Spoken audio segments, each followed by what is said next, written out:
I see the speed's 90. I thought it was 190 before.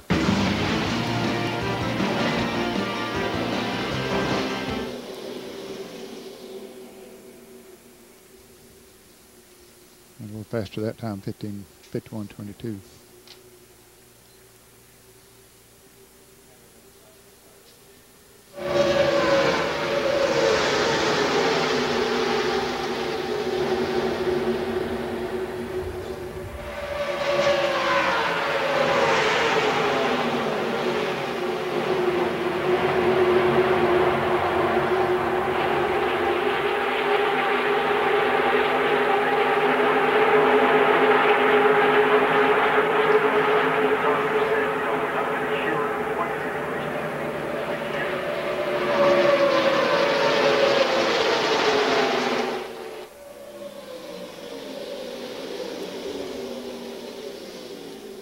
Nemechek's been able to break loose from the side by side.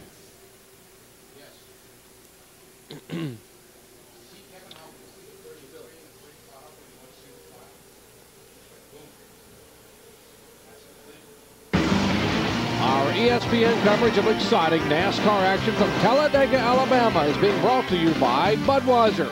With a crisp, clean, refreshing taste you'll find in no other beer, this Bud's for you. By Team Monte Carlo, the cars more champions trust. And by Daytona USA, the official attraction of NASCAR. Just a reminder, coming up later today, 5 o'clock Eastern time, over on ESPN2, you can see our coverage of the Automobile Racing Club of America Winn-Dixie 300 from right here at Talladega Superspeedway. 300 miles of racing action, ARCA style, from the world's fastest stock car facility. For more, log on to ESPN.com.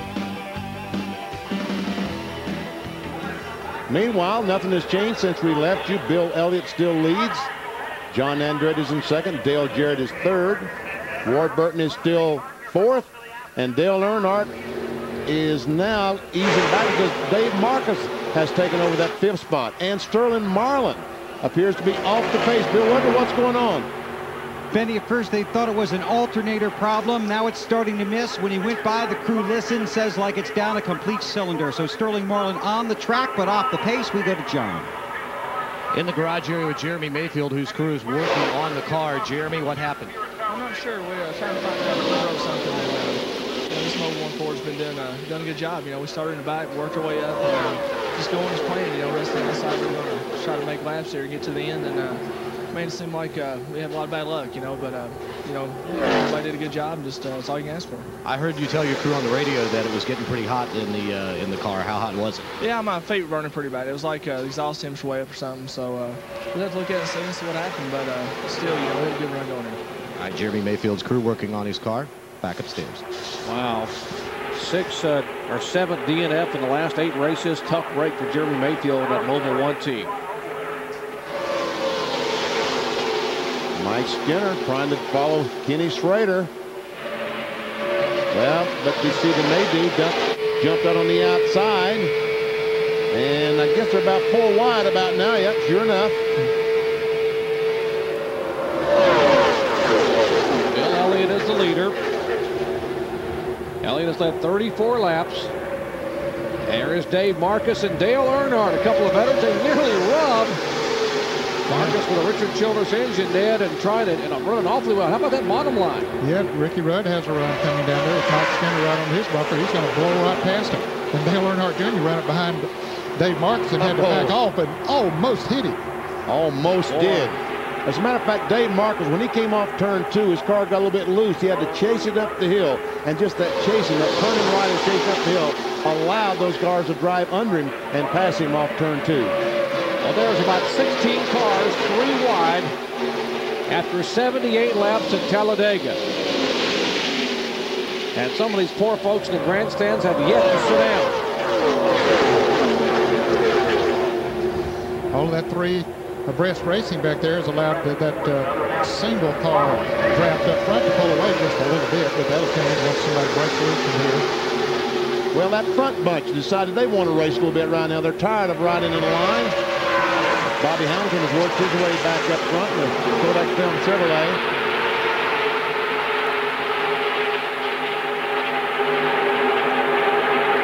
Steve Grissom down on the inside. Steve's had a great run here today. Didn't get to qualify the car. Kyle Petty qualified it, but because he's running the truck race out in Texas. But that car, he's had it near the front all day, and right now it's only 22nd place. And for you Jeff Burton fans, the 99 car, the Citgo Super Guard machine, is a half a lap behind. If you just joined us, they were held 15 seconds on pit road for a crew member coming over the wall too soon. And as Bill Weber showed us, with both the Citgo cars pitting within a couple of pits apart, the crew member got confused and came over the wall with 1 foot, and that produced the penalty. And thus, Jeff Burton, a half a lap back. You talk about a lone man. Poor Tony Stewart is on the outside with no one. He finally, when he sees the 4-car go by, falls in behind him. And Elliott Sadler was back there as well. Elliott, coming down the backstretch, seemed to be by himself, but evidently he was getting the draft from the 20 car of Tony Stewart, and he was closed up, must have passed 10 cars. Talking about that Citgo number 21, the blue and white car.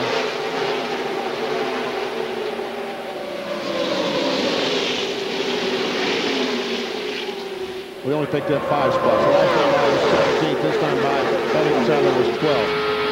And the 40 car, I'm told, has been black flagged because they feel like he's not running up to the minimum speed they have. NASCAR has a rule that you have to be within a certain percentage of the pole speed, and currently Marlin is not close to that, so they will bring him back to the garage area. Well, we saw Junior push his father around. Let's see if Dad can return the favor and push Junior around. Those cars dance around and move around. Those drivers will swear to you they never move. They stay right between those white lines. But we know better, don't we, Ned? Yeah, we can see it.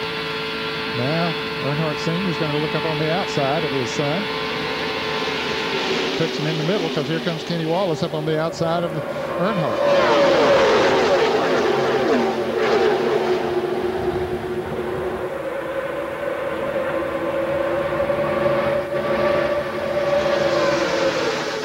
Drivers have reported some possible fluid in turn 3, which may be from the 40 car.